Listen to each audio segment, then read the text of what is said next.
Welcome to the Butterfly Effect. I'm Garrett Horner. This is stage 6 of the Vuelta a España 2024. Today's episode brought to you by Lupine Lights. Lupine Lights, I've been riding since 2019. They are the premier cycling headlight, and they make personal lights, headlamp lights, helmet lamps, and of course lights for the front of your bars, as I got right here. Bluetooth connectivity, so you can work it from anywhere, even if you got it up on top of your head. If you're looking to save 24% on your next order of Lupine Lights, make sure you use the code LupineLights24. That code expires at the end of the Vuelta on September 9th, so make sure you hurry and click in there if you got a gift for a friend or a family member. Now let's get into today's stage. It's going to be remarkable. Stage 6 of the 24 Vuelta a España at 185 kilometers, we'll call it 115 miles in length, 4 categorized climb. The first one comes just after some lumpy, flatter sections, Category 1. Then it's Category 3s all the way into about 8.8 kilometers to go, and it's going to summit up that Category 3 to finish the stage. When you went to bed last night, if you were thinking the same way I am on the Butterfly Effect, you thought it was a perfect stage for a breakaway. That's exactly what was happening when I flipped the camera on at 105 kilometers to go when the cameras come on proper for this stage 6 of the Vuelta a España. We got 13 guys coming together, and their threats on the general classification in there with 5 guys. But before I talk about them, let's go back and look at the peloton because Marc Soler is still attacking when that breaks up there with about minute and 5 seconds. Soler's throwing in attacks. He's got company, but it gets brought back. He throws in some more attacks, and then we see Wout van Aert throwing in attacks too. Who's chasing back there on the front of the peloton? Well, that's Bora Hansgrohe on the front. They got 4 guys chasing on the front. They got 2 guys as the peloton split in half. They got 2 guys on the back there. That's Gamper back there and Roger Adair on the back. And I don't know where Nico Dins is. He's out of the picture at the moment. But when we go back up to the front to see the breakaway of 13 riders, well, they got 1 rider in there, Lipovets. Now let's go back as we see that the group's coming together back there minus the 13 up front. Wout van Aert got sucked back in and Soler got sucked back in, and we start seeing Bora Hansgrohe setting some tempo on the front. They're slowing the pace a little bit. The group of 13 riders is starting to extend out, and they're slowing it down because they want to try to get their teammates back up to the front, because right now they're running some of their GC climber guys on the front up there. As we see Danny Martinez is riding on the front, and we see Giovanni's on the front. They got Vlasov there, and they got, of course, Primoz Roglic in the race leader's red jersey sitting 4th wheel, or 3rd wheel if I remember correctly. We go back up, and now we want to study the group that's happening up here in the group of 13.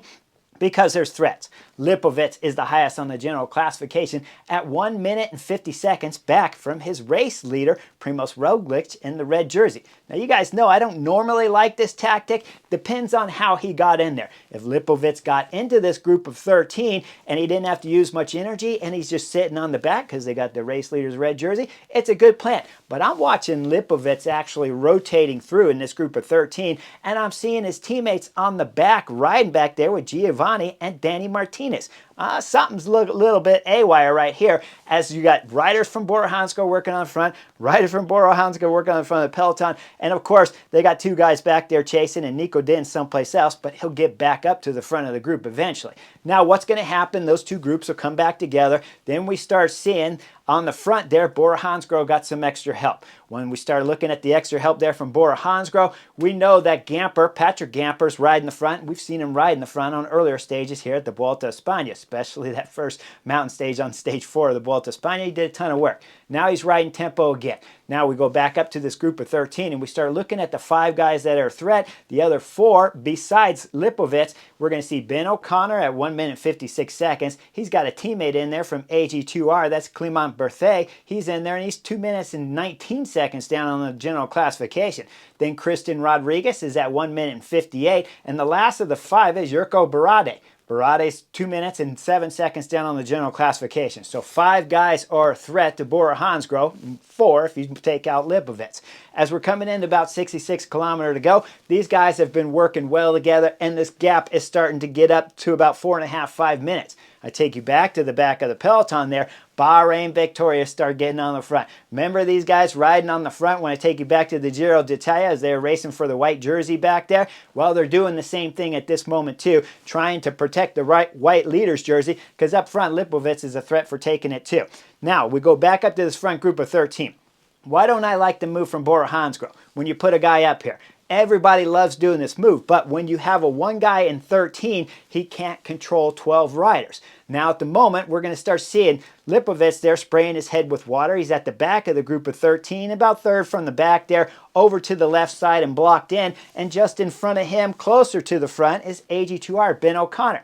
Ben O'Connor is going to accelerate as Lipovitz is spraying his head. As Ben O'Connor accelerates, he gets a gap, and he's going up to the time bonuses. Now, as he starts sprinting, he looks back over his shoulder, sees he's still got a lead there on the Samsic rider, but Rodriguez is coming fast. Ben O'Connor looks straight, and he knows he's got it won, but Rodriguez throws in a huge sprint from behind. It looked a little close when you watched it live. When I watched it later back in replay, Ben O'Connor had it won. He'll take a 6-second bonus, and then Rodriguez will get second there for 4 seconds. Now, what happened back there? What was happening with Bahrain victorious Lipovitz? He's 150 down on the general classification, and 156 down on the general classification is Ben O'Connor. What was Lipovitz doing? Spraying his head with water when you're coming up to the time bonuses. Someone there from Bora Hansgrohe forgot to tell Lipovitz that keep sharp on this stage and keep watching everybody that's a threat on the general classification.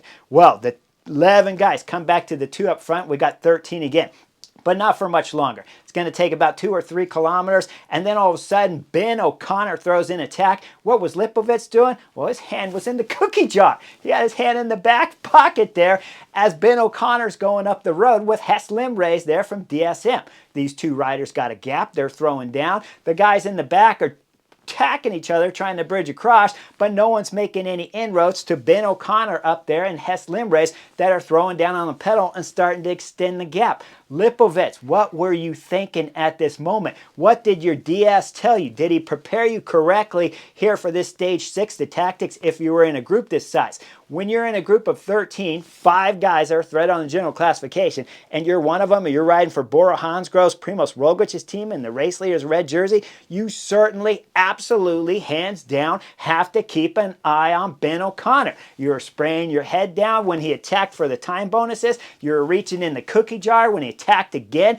Now he's going up the road with Hess Limrays. As those 2 riders are going up the road, we go back and look at the peloton. Bahrain victorious are still on the front, and Bora Hansgrohe are not in panic mode at all. The gap's at about 5.5 minutes at this moment, and we're coming into the second category climb. As this climb starts proper, it's not a monster of a climb because it's category 3, but it's got a little bit of length to it, and up front, we're going to see the 2 riders start extending the gap. Behind, what's happening? Well, Lipovitz has got his hand in his back pocket again, trying to grab the water bottle, as we see Paleo Sanchez throwing an attack from Movistar. Paleo Sanchez is going solo, trying to close the gap up to the 2 riders on this Category 3 climb, but he's not making great progress on the 2 riders in front, but he's making time on the rest of the 10 riders behind that are left behind. We got Paleo Sanchez trying to bridge across. Then we got some more attacks happening in the break back there, as Rodriguez from Arkea Samsic throwing in some attacks. With the attacks there, again, Lipovitz is missing this, but this move gets brought back. We go up to the duo up front as they go over the top of the KOM. It's 5 minutes and about 25 seconds. These 2 riders are going over the top. It's Ben O'Connor taking maximum points, and he's dropping down a descent,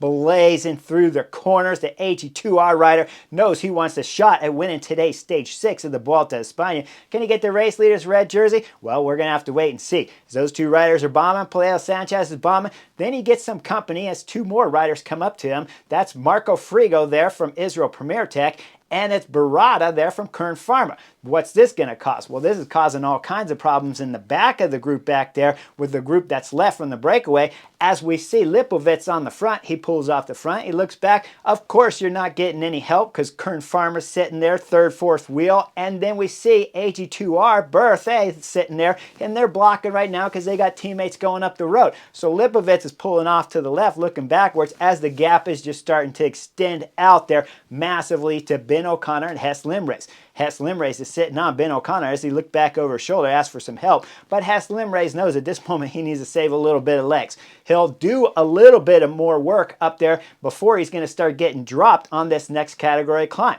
We go up to 3rd category climb, and everything starts coming apart back here for the chasers. As first we see Barada come off the back from Kern Pharma. That's followed right away from Paleo Sanchez from Movistar. Now Marco Frigo, he's going solo, but guess what? So is Ben O'Connor, because Ben O'Connor's dropping Hess Limrays right now, and we got about 27 kilometers to go. Ben O'Connor looks something amazing, guys. He has been on the front, pulling for 30 kilometers already. And if I take you back to when the break originally started, at 105 kilometers to go, when it was still 16 guys, he looked marvelous at the front, and he was never missing a turn. Now he's going solo. He's going up to the top of the KOM solo with about a 6-minute gap on the peloton, but 1 minute on everyone else chasing him. Once Ben O'Connor goes down the descent, again, blazing through the corners. He's looking remarkable. Doesn't look like he's hurting at all here in stage 6. He comes into the 17-kilometer left turn, makes it through the tight left turn. Why am I pointing it out? Well, soon after that, we're going to see that it's Marco Frigo from Israel Premier Tech coming in this left turn. As he sets up for it, the front wheel slips, he loses it and crashes hard. Then the camera goes back up to Ben O'Connor, where we see his team car up there. His team director sportif right now has to be telling him, the AG2R team has to be saying, hey, you got it clear right now. With the guys that just started crashing back there, there's only Hess Limrays chasing you, and you already dropped them on the last KOM climb. So just stay steady, keep the bike upright, because it's got to be slippery out here. We start going back and looking at the peloton. There's all kinds of different teams helping out. Lidl Trek got on the front for a short time, not for a very long time, but once they got off the front, we're going to see Bora Hansgrohe go over the top of this climb at the front of the peloton, and then things are going to start getting interesting because the gap just keeps growing. We come into the last final 8.8 kilometer, and this is the last category climb of stage 6 of the Vuelta. Ben O'Connor's got a magnificent lead of 6.5 minutes, and about 1.5 minutes on any chasers, if not 2 minutes, that are following behind him, but it's just the solo riders. Hess Limrays is somewhere, but the camera's lost him because there's groups all over this stage 6 course. And when we start looking further back, Frigo's starting this climb too, but he's got no chance of catching Ben O'Connor up front, who's going to win today's stage 6, as he's pedaling smoothly on the pedal. Once the peloton reaches the last climb here on stage 6, well, it's Movistar on the front. Movistar's got Nelson Oliveira on the front, but he's done pulling off hard left. This is going to leave Carlos Canal on the front. Again, Bora Hansgrohe's just sitting back there. Never have bothered putting guys on the front. Yes, they rode over the top of some of the KOMs to keep Primoz Roglic in good position and safe on the descent. But right now, they're still sitting there, and the gap's up at 6.5 minutes, and it's still starting to stretch as Carlos Canal right there can't bring back any time on Ben O'Connor. He'll pull off. Bora Hansgrohe will get on the front with about 3 kilometers to go, maybe 2.5. As Bora Hansgrohe's on the front, you can tell they're still pretty relaxed and not worried about Ben O'Connor, or they just got no power left. You make the call at home while you're sitting on the Chesterfield. Up front, we're coming into 1 kilometer to go with Ben O'Connor. He's going full gas. He comes through all the lefts and right turns. Then he starts celebrating with about 25 meters to go with his hands in the air. Crosses the line, puts his hands on his helmets in disbelief. He just got done winning stage 6 of the Vuelta a España and doing the trifecta. He's won a Giro stage, a Tour de France stage, and now he's got a Vuelta stage win. And to go along with that, he's taking the race leader's red jersey because the peloton, as you already know, is way too far back. Next rider to come across the line is going to be Marco Frigo from Israel Premier Tech. Then we're going to see who's rounding out the podium here. As they come around the left bend there, Hess Limrays is in 3rd place to grab a podium here on stage 6 of the Vuelta. But guess what? He's getting caught from behind. He looks over his shoulder. He sees there's no way of holding off Lipovets. Is going full gas to the line in a group of about 4 riders. As Lipovets comes flying by Hess Limrays looks back over his shoulder, realizes he might be able to get a top 5, so he throws his bike. But Hess Limrays has got no luck here on stage 6. He's going to finish 6th as he gets passed by all 4 riders here to get finished 6th on the stage. Now, the GC guys, what's happening? Well, they're coming up, but they're still way far behind. When they cross the finish line, they're 6.5 minutes behind the time of Ben O'Connor. When I start dissecting the stage, Adam Yates lost some time in a crash. They didn't have it on video, but he lost an extra 2 minutes to the GC guys. And when we start looking at the general classification and looking at some of the interviews, the cameras will eventually find Primoz Roglic and ask him what he thinks about today's stage. He says he was happy with the way his team rode, but when you start looking at his expression, I can't tell if it's frustration or just pure exhaustion, but certainly he doesn't look fantastic either way. He's either upset or he's exhausted. When the journalists ask him, can you bring back this time on Ben O'Connor? He says, well, we're going to have to wait and see until the end of the Vuelta a España, but he left in a bit of a hurry, so we didn't get to see much of an interview there from Primoz Roglic. When we look at the interview of Lipovets think they still have it under control because Primoz Roglic has some good legs here at the Vuelta a España. He's happy with how he rode, but he's disappointed that he didn't make the split up there with Ben O'Connor. Well, Lipovitz, your hand was in your pocket at least 6 different times, crucial times when attacks were happening throughout the stage here. So there's good reasons why you missed the attacks. I don't know, again, why your director sportif didn't say you have to stay with Ben O'Connor. He's the closest threat on general classification. He's gone 4th at the Tour de France. He's gone 4th at the Giro d'Italia. And now he's wearing the race leader's red jersey here at the Vuelta a España with a 4-minute and 51-second gap over Primoz Roglic. But again, when we look at Lipovitz, he says, well, Primoz Roglic, as I already told you, is on good form. So he looks to be a little bit calm with the situation. Up here on the butterfly effect, do I think Primoz Roglic can still win the Vuelta a España? I certainly believe if he's riding first page quality legs here, he can win the Vuelta a España and bring back that 4-minute and 51-second gap on Ben O'Connor. But he has to have fantastic legs. Guys, Ben O'Connor, if we take you back to stage 4, yes, I know Ben O'Connor lost some time on that stage to Primoz Roglic. I know he started today's stage at 1 minute 56 seconds down the general classification, but that stage 4 is not always the be-all, end-all of tales on how Ben O'Connor's form is. The director sportif from Bora Hansgrohe, if he was watching the same film I was, Ben O'Connor looked amazing in today's stage 4 of the Vuelta a España. And if we look at his Tour de France, when he finished 4th at the Tour de France that year, he didn't start coming good until after that stage 9 when he won up there to teens. Then after that, he was climbing with the best in the world, minus Tadej Pogacar, of course, those first page riders. So Bora Hansgrohe here, Primoz Roglic, he has to have first page quality legs on all these mountain stages. Otherwise, what's going to happen is we're going to see AG2R controlling the peloton, having some help with Bora Hansgrohe, which that's a plus for Primoz Roglic. He's got a second team at it.